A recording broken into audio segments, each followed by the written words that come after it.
Dobrý den, moje jméno je Viktor Kádek ze společnosti Viapower. Dneska se podíváme na stavbu fotovoltaické elektrárny na ploché střeše.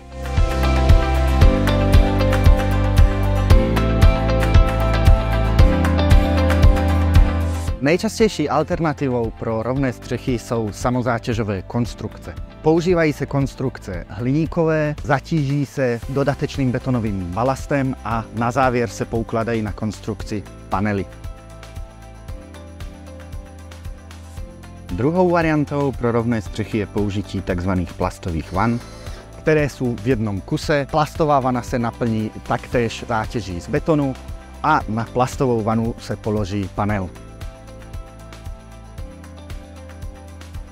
Jedná se o elektrárnu s instalovaným výkonem 9,5 kWp a jelikož je v tomto domě vytápění řešeno tepelným čerpadlem a zároveň se zde nabíjí elektromobil, přinese tato elektrárna klientovi značnou úsporu.